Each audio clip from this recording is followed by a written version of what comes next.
The Carnavalet in the Marais section of Paris is the museum of the city of Paris.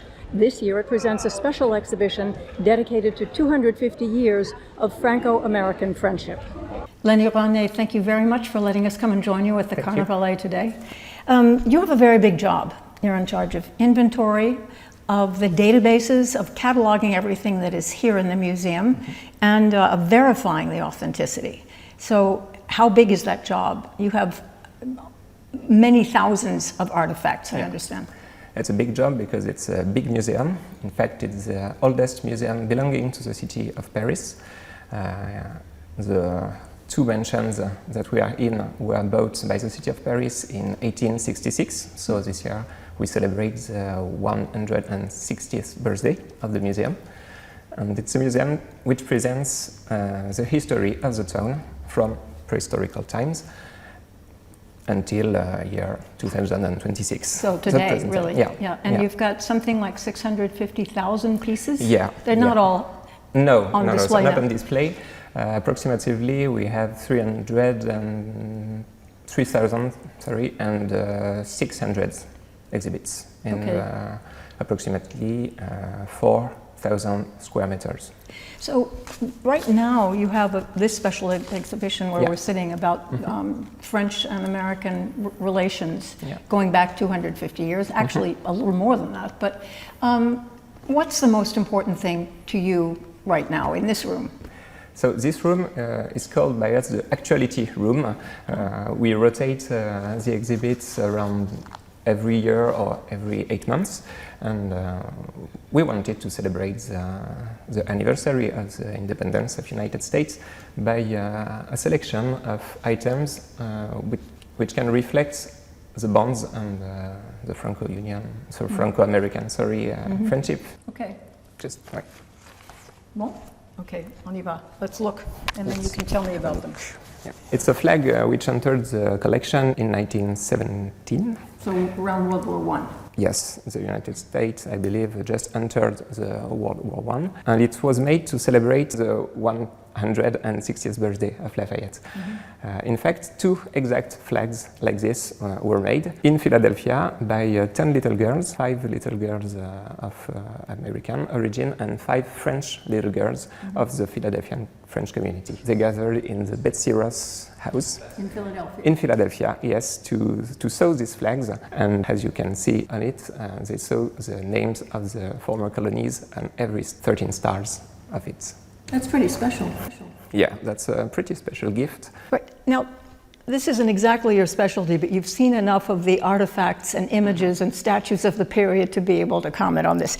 Benjamin Franklin seems to have captivated the French. He was simple. He wasn't really simple, but he dressed simply, and it was a big contrast. I mean, what examples do you have here of who he was when he was here in the 18th century? And as you say, he captivated the French people because he managed to talk to them in different kind of way. He put his scientific background at first to talk to the ideals of the Lumière, to Voltaire, to Rousseau, which adopted him. He was well aware of the encyclopedia, of all the kind of thinking. The encyclopedists of that time who were clarifying all of the knowledge or categorizing knowledge.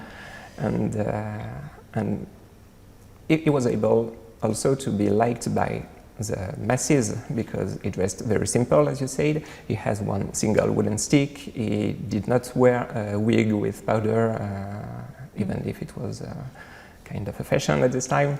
So yeah, he managed to plain speaking, and so he was the contrast, really. Yeah, and when you can manage to talk to different parts of the French people print some newspapers about him, saying how relevant was his mission, how relevant were his ideals. So king and the court just had to comply. Or listen anyways. Yes, it was quite different. How do you think this maybe helped to bring the French to the support of the colonists, of the Americans? Because this wasn't exactly something a king should be doing, but he did. Yeah, he did. And his wife were not at all at ease with this idea. When you read the Marie Antoinette diary, And the Madame Campan diary, Madame Campan, which was a servant of Marie Antoinette, you have all the proof that the court was not very easy with this idea. They weren't comfortable with. No, they weren't comfortable because they say George III is a king, you, Louis, is a king too. Don't you? You're not afraid that the balance will be broken by your support? I assume Lafayette had a lot to do with that, with bringing on the support of the king. Yeah, when he traveled to the US, he saw all the inequalities, yes, between the people of the colonies, the settlers, and the people in England. Interesting. All right, let's just tell me a little bit more about the Carnavalet. What should people look for when they come here? What would you advise? Well, there's a lot of strong interest in this museum, and one of the strong spots is obviously the French Revolution period, because Carnavalet is one of the two great collections in France of the items of this period. And it's almost rare to find items of the 18th century because so many were sold or destroyed during the Revolution. So that makes this museum that much more unique. Yeah, and many of these items come from families which donate to the museum quite regularly.